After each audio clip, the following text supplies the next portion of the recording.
Hi, good evening, everyone, and welcome to yet another edition of Startup Buzz, which is hosted by the CII Western Region Startup Subcommittee.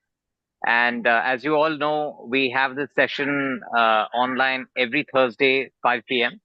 And this time we have again a very interesting session that we are looking forward to between Paula and Meenal. And before I hand it over to them, I wanted to add that we will soon be starting off a mentoring session, for startups and for the entire ecosystem. You can expect more details in the coming few weeks. And we would urge you all to look out for that communication from us and make full use of what we're trying to do. With that, Paula and Meenal, over to you both. Thank you. Thank you, Ravi, for that, giving us the context. It's fantastic that CII does this, brings out these stories of startups and innovation every week.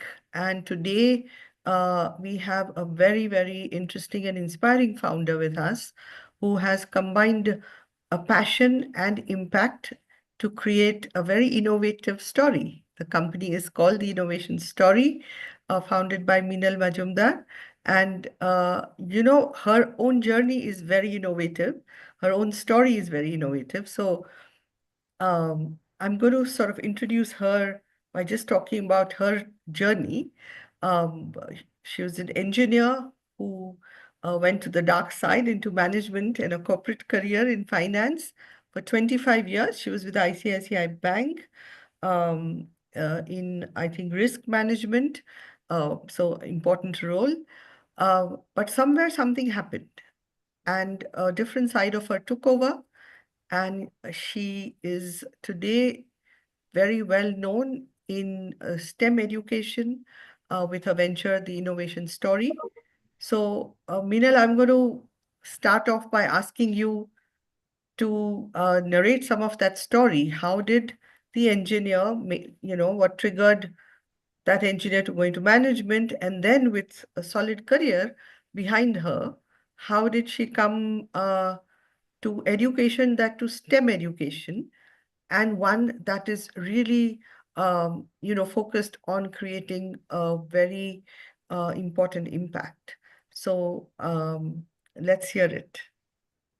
Thank you, Paula.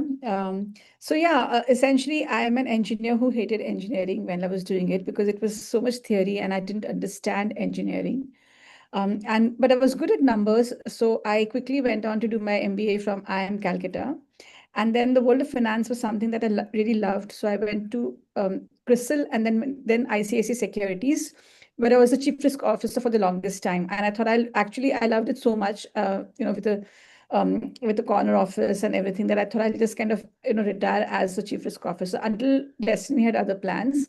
So in 2016, when my daughter wanted to be a part of a robotics team, she floated one team. I mean, she became a part of a team which had 40 boys and she was the only girl.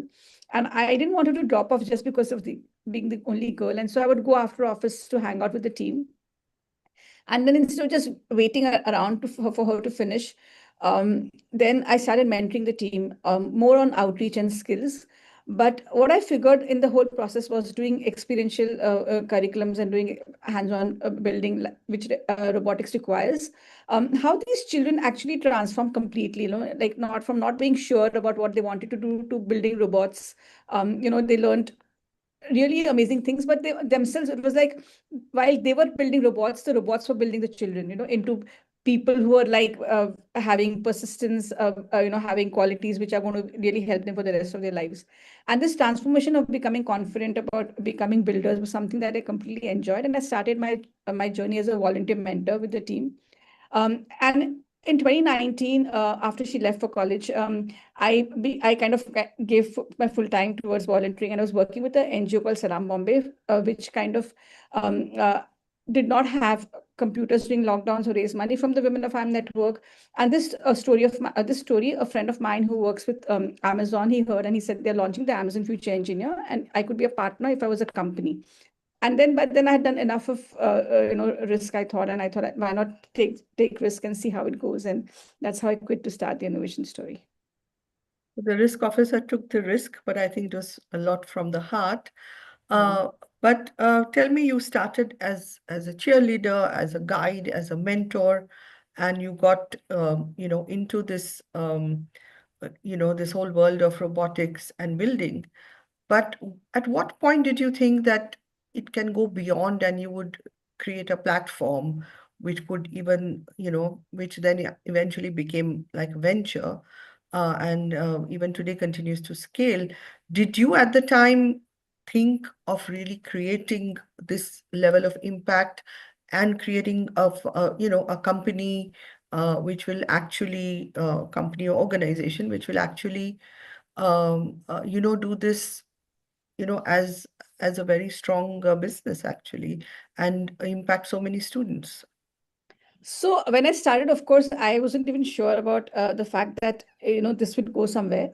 But having seen the impact, as I said, in terms of what students become, it's not about marks, but it's about actually building things and about believing what they are, what is possible. I mean, the first year was a year where it was all about just understanding the whole gamut of what are the possibilities. But beyond that, we've really grown. And today we have around 25,000 students on our whom we mentor and who do our programs and across both the government school and the private schools. And we have, I mean, I have a team of 120 people. So it has obviously scaled in a way that, with impact. So it's just about actually going step by step and building systems and structures, which has led us to become who we are today. So yeah, while initially I wasn't sure where to go, today I know that this is what we require as a country, and the possibilities are infinite. So you started with the idea of creating impact. I think that's what I'm hearing. And you had seen how it changed your daughter, and the kids who were there were from private privileged schools, but you had this vision of giving access to many more. So let me ask you this, Minal. There is philanthropy and there is for-profit. Um, there is impact, and then there is venture building. Where do you stand there? Because you clearly have in your vision, the focus on giving access and hence creating impact on those who don't have access to, digital technologies and bridging the divide. So did you have to battle with this, that do I do a for-profit, do I do a not-for-profit? Do I only do it for certain class of students? Do I do it for let's say only those who don't have access, or was it just the theme of experiential learning, and as an educator you just wanted to build something? Yes, of course, I had the dilemma. Initially, I thought I would, I was toying with starting a not-for-profit, but then I realized that, it's important to be sustainable. And it is important to kind of, ensure that there's impact, of course. And I thought a for-profit also allows me to do that, would allow me to do that better. So we are a for-profit, and scaling as a for-profit, I think, is easier. So that's how I kind of is something that I found would be better for me in the long run in terms of attracting people, interacting, the kind of people that we work with. So we are a for-profit, and that was the way we started. But then how do you manage to balance focus on profits? You can just go to, very high-end schools, offer many more programs, and, create much more, focus on profitability or revenue scale. How do you balance the two? Yeah, so essentially, it's about having partners on both sides. So to begin with, even to get into a for-profit, to a school, we had to build credibility. So we are incubated by IIT Delhi and IIC Bangalore. So that is a starting point for me when I started. I said, like, because I technically didn't have an education background, right? So being incubated by these two gave us access to cutting edge research networks and also institutional trust. And that kind of paved the foundation for, kind of building credibility. So that's one. Secondly, of course, we are working with the best schools, and I mean, so the for-profit part comes from the fact that we work with private students, and then we use the kind of funds that we get from our fees to kind of impact students from the not-for-profit. But also we have very good corporate supporters in Amazon and Tata Capital, LTI Mindtree, and many more who kind of help us.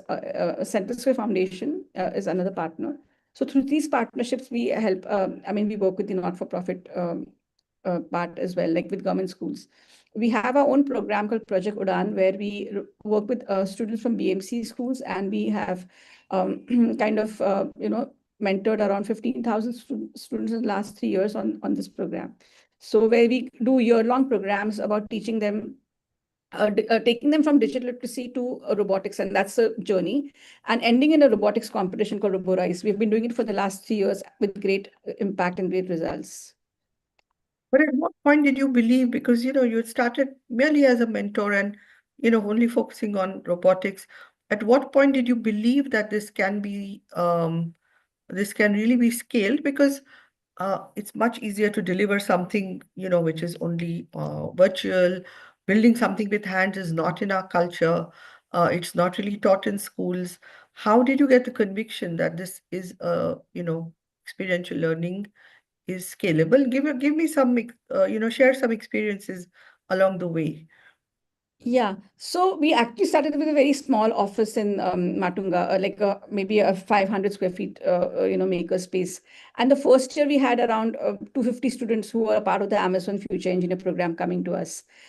And that's when I figured that, and every child actually transformed remarkably, so much so that these government school kids had, over the period of 4 years after working with us, had admissions from great colleges like NM, SP College of Engineering, KJ Somaya, and all of that. Where earlier they are the first people who became engineers in their families. So while we were over there, I figured that it is really so the template was created. I hired some really good people who were actually engineers, and I figured engineers as role models did wonders because people then saw what they can become. And that template, I realized, could be scaled because it's actually about just creating the structures in place, putting in processes and procedures, having basically structured programs, putting in systems. And again, coming from a corporate background, coming from a risk background, this was a little easy in terms of getting that done. And then we moved quickly to Dadar, where we built another maker space, which is around 3,000 square feet. And then Amazon asked us to build a makerspace in Bangalore, which is another 3,000 square feet, which we built for them.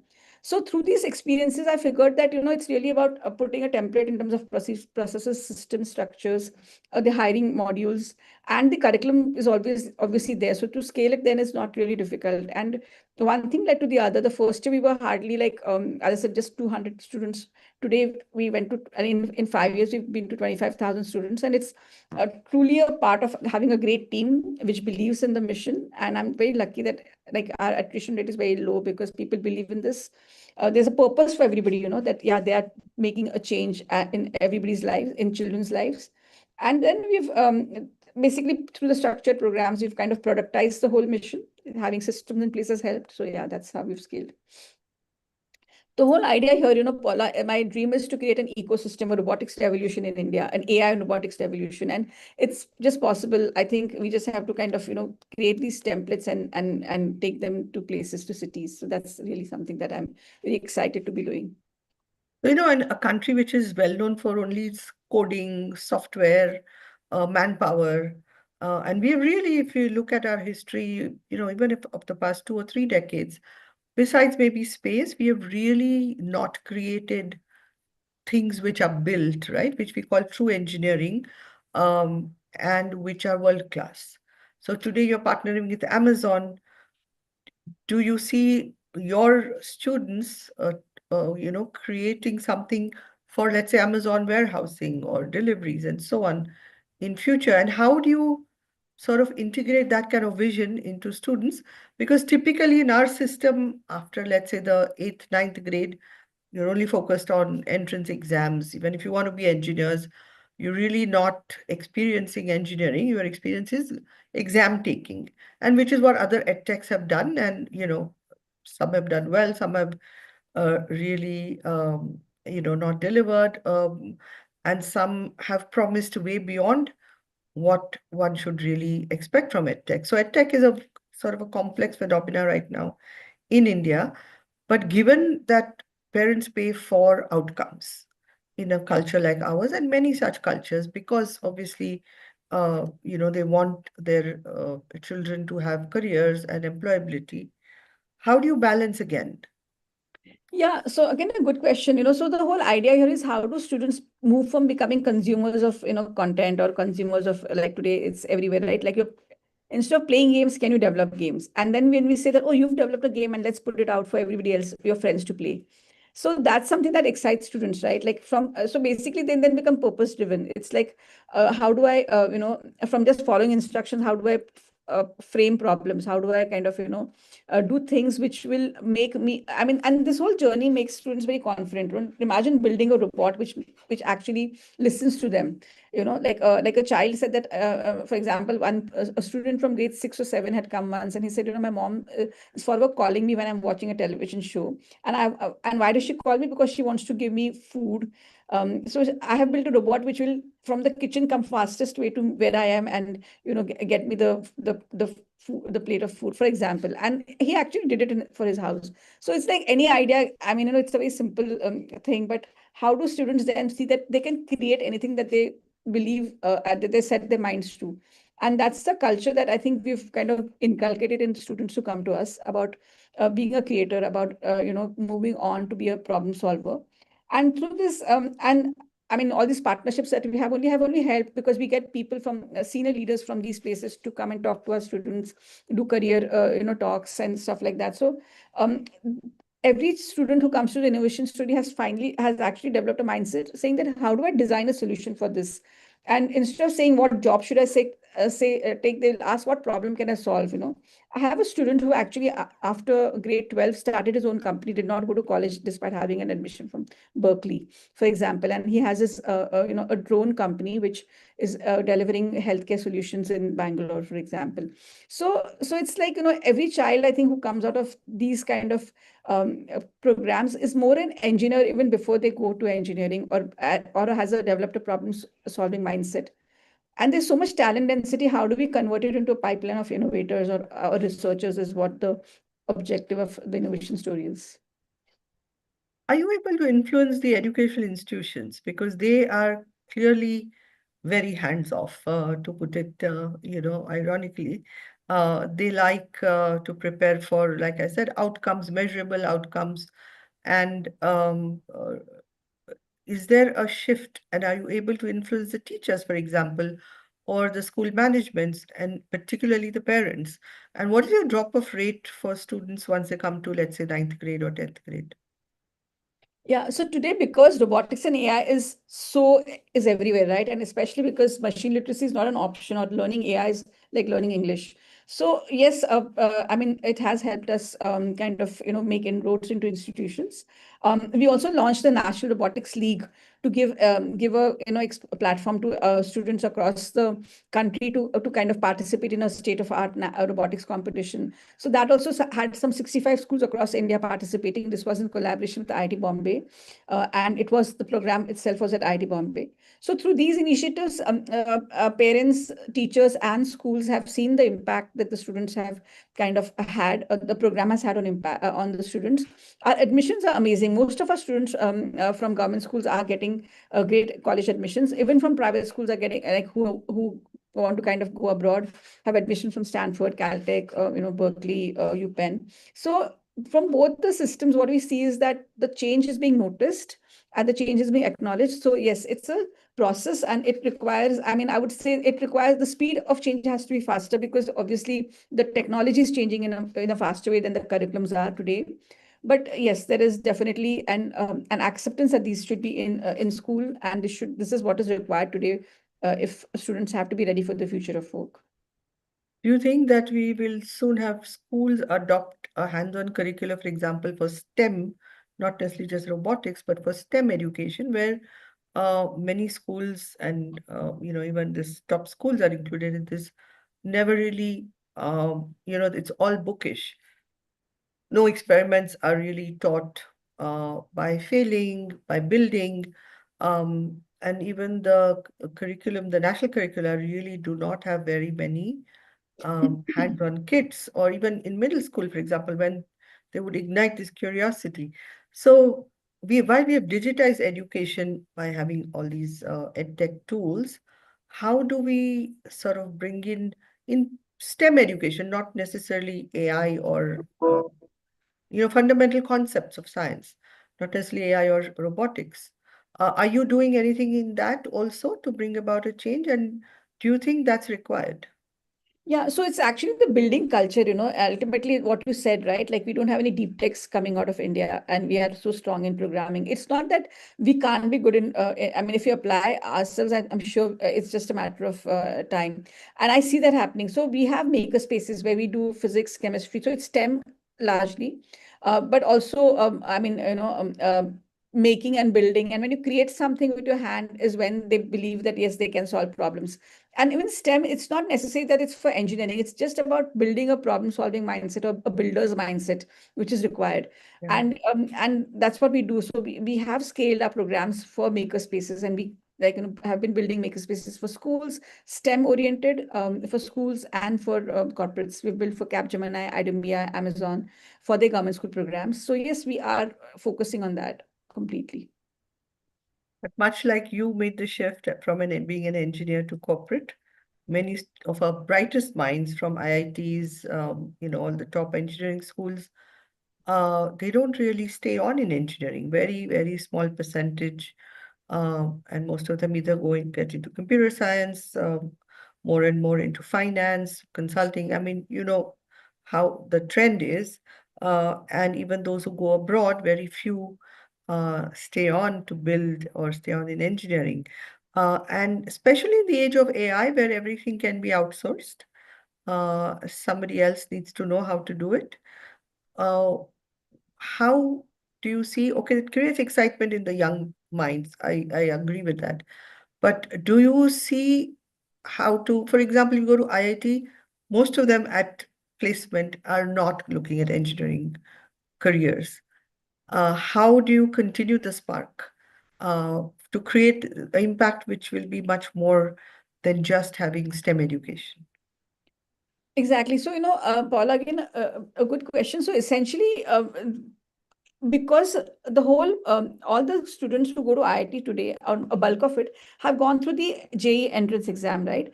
They've never had an experience to hands-on, and so by the time they come to engineering, they find hands-on difficult to kind of take it forward.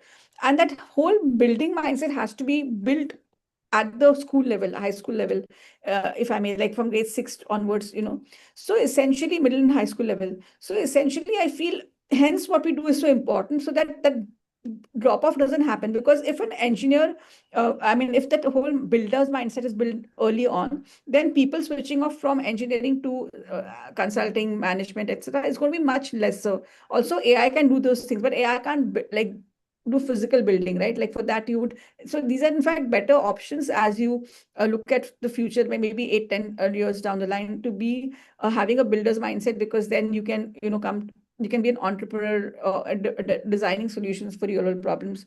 So it's very important that to stop the to stop the transformation of people, of engineers, into any other profession. It's important to like start early so that they love engineering. And if the love of engineering is there, then there won't be I mean, people only go away from engineering because they don't love. Like me, I hated engineering and then I wanted to go back, but today I love when I see what all how to build a robot, and how all the entire system works. And robotics is so interesting because it's multi dimensional. There's mechanical engineering, electrical programming, there's so much of logic, problem solving. So if you, and again, it's not towards becoming an engineer, but to develop a problem solving mindset. So if you start young, I feel that, the whole transformation from engineers into something else would be, there will be a decline in that.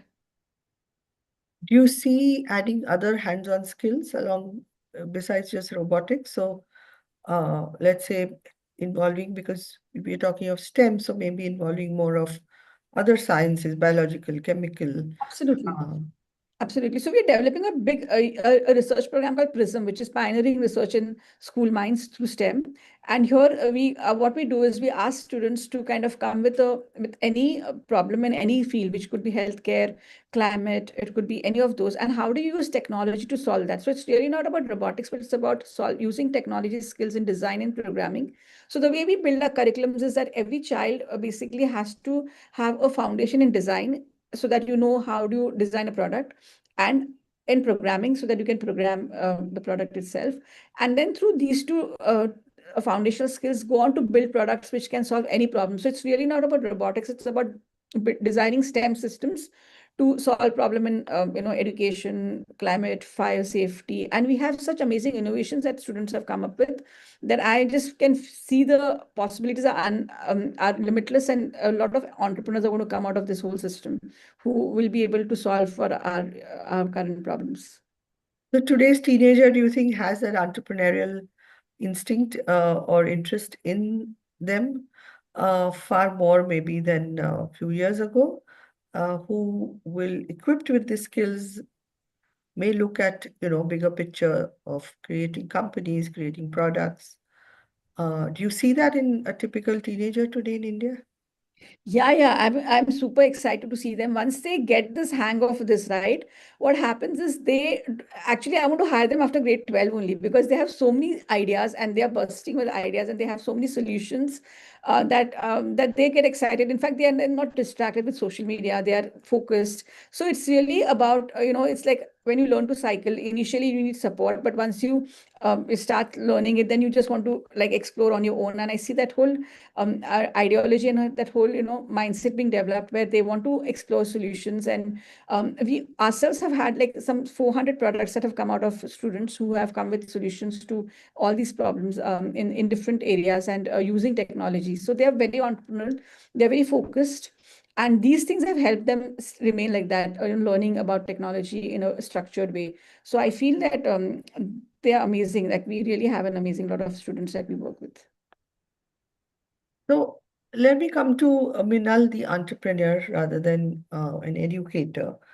Um, we talked about how you had to balance affordability and scalability and so on, particularly since you are neither an NGO nor a funded startup. So you are totally bootstrapped. Uh, very few startups manage to do that um, because even if you're not for profit, you are fundraising Yeah. while scaling and or sustaining. How did you manage? You have partners, of course, but tell me, share some of your challenges, and did you ever think about fundraising to make it sort of more predictable for you to grow forward, to go forward? So Paula, when I started off, I knew I wanted to kind of, have this thing. Two things. One is education is a long-term thing. You cannot expect results because there's a lot of gestation period. You really have to put in a lot of efforts. So I did not know whether it would make sense. So I've always wanted to fund to bootstrap. And once I realized I'm going to be bootstrapped, then I always was looking at the unit economics picture because then it made sense for us to as we scaled also. And that basically means that we standardize everything that was possible in terms of curriculums, mentors, kits, so that kind of helps us at delivery modules. How do you how do you create templates which can then scale without much changes? So that was the first thing. And um, and we don't want to compromise on outcomes at any cost. So impact has to be mentor driven, mentor quality has to be good. The focus is on hands-on building. So those were basically areas that we were never going to compromise. But at the same time, when we actually have to, build this whole thing, then we chose depth over breadth. So that also helped me kind of, manage costs better rather than just scaling, because I feel that affordability, I mean, it doesn't require to be cutting quality. It comes from just designing for scale. How do you scale, keeping in mind the unit economics, keeping in mind the fact that how can you standardize things, how to tighten all of it, and basically centralize high quality design. So that's what it is. And yeah, so it's kind of worked well without diluting impact. We are managing affordability. So revenue is your investor, essentially. You're creating revenue, whether Yes. through partnerships or through partnering with schools, with paid students, and so on. You're Yes. using that essentially to Yes. grow. Uh, but tell me, for any STEM startup, what should be the non-negotiable? For example, you are an edtech startup in STEM. For you, what was the most non-negotiable thing? Because in the end, you are delivering education and you are promised a strong STEM backing to it. Because this topic is about startups which are strongly connected with STEM, science, technology, engineering, and maths. How do you distinguish them from, let's say, any other consumer companies or services companies, what should be their right to win, their DNA? So again, getting the product market fit like any other company is important, right? Like once you get that fit right, then everything is easy, I feel. And here, basically, we were building things where, like when children were building things, and we were winning international competitions. Even our government school kids were participated in a few of those, and they also won. So that whole thing, I think, so getting the product market fit is the most key thing for a STEM startup. And second is, of course, then understanding who the consumer is and what do they want. And then how can you scale it in terms of, again, keeping in mind that there's value that is always given at every point of thing. So basically, like for example, if it's school students, having completely online platforms might not work because their attention spans, the parents are not very comfortable from too much of screen time and all of that. So then how do you get a balance and a mix? How, so basically, so that's how I would say, for any STEM startup, to get the product market fit and to ensure that you've understood the consumer well is are two key takeaways for me. Do you see yourself having any other model? For example, would you make kits and sell? Would you do anything else around your core of robotics besides education? Yeah, so absolutely. Actually, as we are, we will be completing 5 years this October, 5 years in Sequit ICICI Securities to start this venture. And we are going to launch a version 2.0 in October, where we are going to talk about a kit about, because we already have launched a kit in the National Robotics League. We have our own robotic competition, which itself is a platform. But I feel that a kit is going to help because, we want to, as I told you, I want to start a robotics revolution, right? And for that, uh, whatever kits today are available in the market are more like plug and play. And I don't believe in that model where it's just DIY, where you just plug in. So how do we then differentiate, and how do you create, again, a builder's mindset, and how do you have a kit for that? Not a kit, but a product that fits. And so we are kind of doing research on that, and I'm hoping to be able to launch it in October. So that's the plan. So yeah, we are very much looking at scaling through a product. Give us some of your highs and lows. What was like your real high in your journey so far? And was there ever a time when you thought, my God, what have I got myself into? Good question. Highs is when we so there are many highs actually. There are like many highs. When my government school kids went to Switzerland and got a gold, and these kids, when they came to us in during COVID, did not know how to use laptops, and within a year, actually 3 to 4 months, itself had built a robot which made them a national champion, and then they went to a national finalist, and then they went to Switzerland and won. And they didn't have passports, and we got all of that done. I remember one of the students there, father was an auto rickshaw driver, and he came and told me that I take passengers every day to the airport. I never thought I'll take my own son to the airport. So those kind of experiences, and then they going there and talking in English and impressing the judges and getting the gold was a big high.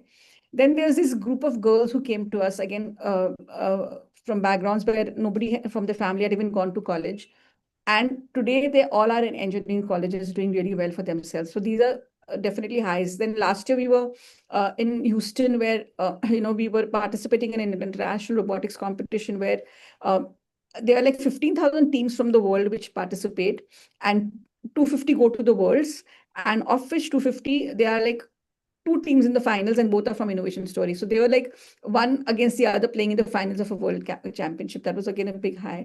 So in terms of outcomes, seeing children transform, so it's like a daily high, because every day there's a story that happens here, and that's what you're building. So it's very high. Lows, actually, I can't remember any, but as an entrepreneur, there are always those struggles, right? Like the standard entrepreneur struggles. But I think I have a great ecosystem of friends, family who I kind of talk to very almost on a daily basis. So I can't remember my lows much, because everything just goes through that system, and then there's never a low in that sense. So And I how do can't. you continue to innovate? You are in the business of innovation, but for your company, for your team, for yourself, how do Absolutely. And you that's how do why, you absolutely. So we have, our curriculum board comprises of experts from MIT, Stanford, Columbia, IIT Delhi, IIT Bombay. So we are forever, interacting with them and ensuring that our curriculums are really ahead of time than what's happening. So my mentors keep traveling to all these places, and we keep getting updates on what is happening. So we are forever innovating our curriculums. And also our students, like for example, we take our students from summer programs to all these places. So this July, we are taking 80 students to MIT for a summer program there on AI. And through those, also we interact with the really, subject matter experts in our field, in the STEM field. And this is how we keep innovating, but we are completely there. Like, so we've come with new curriculums in game design, game development, drones, and anything that is relevant today. So yeah, innovation is the name of the game here. I'm also talking to you as a founder. As a founder, how do you continue to stay on course? How do you avoid burnout? How do you continue to innovate yourself? The product is one, but as an organizational leader, and somebody who has taken on a big task and a very ambitious vision, what are your personal challenges and how do you innovate and stand up to those? Yeah, so I have a few networks through which which I rely on. One is I have a mentor myself, and he helps me really stay on course, and he really helps me, I mean, basically toe the line kind of a thing. And then I'm a part of these founder networks. The Women of I Am Founder Network is one of my strongest founder network that I'm a part of, and it's so easy to just reach out to anybody there and to be able to talk to them, and to kind of be able to, because obviously as founders there are always challenges that are there, and how does somebody else navigate. Like I remember when I started, for example, I did not know how, did not have a market. Like even today we're a zero marketing company, by the way. So we've grown without marketing and sales, but that time we didn't even have a finance inside. And then, how do you outsource, like simple things, like when you're starting up, you don't know how to start up, how do you do a DPIIT registration, or those kind of just knowledge things. So this whole network helped me really get going and get off the ground, and it just gives you the comfort that if things fail tomorrow, which they can, you have people to rely on, and who can guide you and ensure that you can always get up, because failure is never failure until you don't get up, right? I mean, so yeah, so basically I have these networks who I rely heavily on, and I in deep gratitude of the fact that they support me in all times. We started by, your initial trigger, which was to see your daughter as the only girl in the robotics team of 40. Um, so I'm a venture capitalist. I meet founders every day. And there are very few women founders, and especially those who get funded or who go out and scale. Um, uh, the numbers are growing, but not enough. Particularly in STEM, deep tech, we have very, very few women. So, firstly, as a woman entrepreneur, a woman in STEM, what are the specific challenges you faced, and how do you manage those, if at all? And also in terms of STEM education, like your Ayushi was the only girl in the team. Are you seeing a gender balance close in, or it's still very much male dominated? No, there's definitely a change in the gender ratio, and I see girls want to drive robots. They want to be part of mechanical teams. So that's very heartwarming to see that, because that's definitely changing. Even in government schools, just not. I mean, everybody says if he can do, then I can do it better. So I love that spirit, and I can see that happening. Coming to your first question about yeah, so there are challenges. It's just that you have to be firm and basically keep believing in yourself that yes, you can do it. And I feel I mean, because of a woman, you do face challenges that you could but in my case, also I was lucky that I started at the juncture where I was already had so many years of corporate experience, where I had proven myself to that extent. I had a huge network of people who I can rely on. So it wasn't difficult, honestly. And it was, I think, the right time for me to move from a corporate career to an entrepreneur in terms of the timing itself, because there was this wealth of experience that helped me. So for me, I personally, I feel there were not too many challenges that were not So it was easy, but I feel just the fact that you can believe, and it's never the end of the world, even when, I mean, every day is a new day and you just go and, make it happen for yourself, is what I feel There are helps. some specific questions that have come from the audience. Uh, uh, what monetization strategies work best?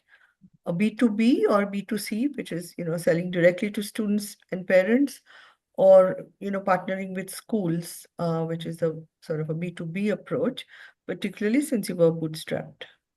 Yeah. So for us, the B2B works because it gets a funnel, and then people know about you. And so it's more a funnel thing. And as I said, we are zero sales and marketing. So which basically means that word of mouth is very important in what we do. So for me, for us particularly, I think the B2B fact that children liked in schools, and then the parents came and said that, oh, my child wants to do more of it. And then that kind of resulted in us growing a retail piece also. So that's how it worked. There's actually a question on marketing, because you didn't actually have a marketing, but the question is on what unconventional marketing or growth hacks actually work for you, and if those kind of hacks can work for other STEM companies. Yeah, so as we scale, I'm planning to now put in a marketing team in place. We didn't have one so far, but it was word of mouth. So I think the product is good, that sells is what we like. We always wanted to be Apple of our industry, and I figured, the product has to talk about it for itself, and that's how we've scaled until now. But to go bigger, I think I would need to understand what hacks. So I will. It'll be my homework now to understand what hacks can work. Which operational metrics do you obsess over weekly? Every founder has this thing in their mind, right? Or did I not meet my target? What do you really track? So I track three things. One is, of course, that numbers of students enrolling. So we track that. That's one. The second thing is in terms of the outcomes that are there. Like we have a dashboard to track outcomes in terms of how are those outcomes. How are you measuring those and how are those coming in?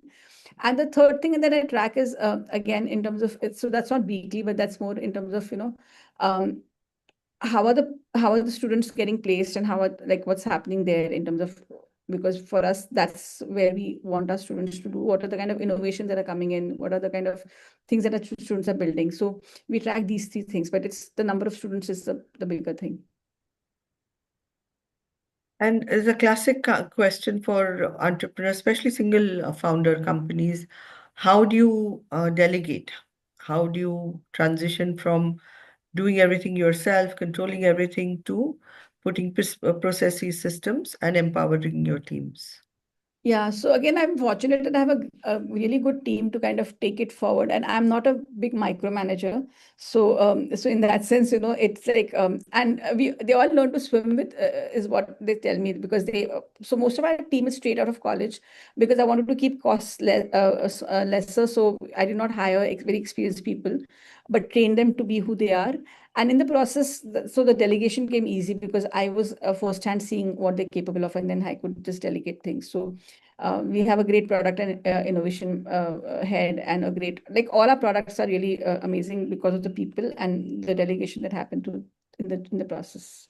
To some extent, you created a new category. So the question is, what sort of works better, spreading awareness and creating virality while you are creating a new sector category, or and take a maybe a hit on the revenue, or cater to existing, like elite schools, existing aware customers in the category, till you grow enough to create new sets of consumers. So we did the latter. So thanks to, I mean, my daughter was at a school, and that school kind of just took it forward. And then many people asked me how I did it, and that's how it was. So it was again, as I said, word of mouth. But now, as we scale, I feel creating awareness is important. It's also important because, as all of us know, that technology is moving faster than the curriculum. So we really need to change faster, and hence creating awareness would help. So I'm now focusing my V2, the version 2 of TIS will focus on creating awareness, and you'll see much more of the innovation story everywhere.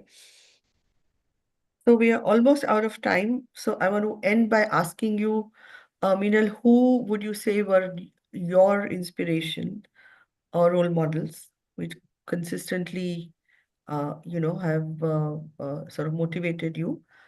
And in an ideal world, without any constraints of resources or real world problems, what would innovation story look like?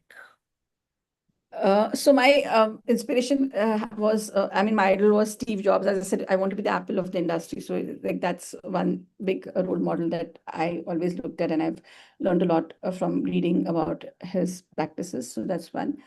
And in an ideal world, innovation story would basically be creating a robotics revolution here, where we would be creating all the kind of deep tech products. Our students would be innovators, researchers, who would be creating solutions to all the problems, be it health tech, like how do you, cure diseases? How do you kind of, have solutions to any problems that we are facing? Climate, how do you ensure that our AQIs are where they should be? And, creating solutions in a way that create impact and create like solutions to any problem that everybody sees. So how do you move from basically a consumer to a creator? How do you move from a person who is into not knowing what is happening to problem framing and problem solution? So I just want to end by thanking Minal, and Minal, give one last message to all those STEM founders out there. What do you think they should do? Actually, STEM is such an amazing area because there's so much of new things happening around that just keep building and keep believing in yourself, and it's for us to kind of conquer. All right, on that note, I think we will end this very interesting innovation story from a founder who has really followed her passion. Thank you, Minal, and all the best. We hope to see many more innovation coming out of India that we'll all be soon using. Thank you so much, Paula. Thank you. It was lovely speaking with you. Same here. Thank you, everyone. And please remember, every Thursday, Startup Buzz invites an interesting dialogue which could help all the founders as well as investors. So please do tune in. And thank you, CII, for continuing to organize these sessions. Yeah, thank you, CI, for the opportunity. Thank you. Yeah, bye.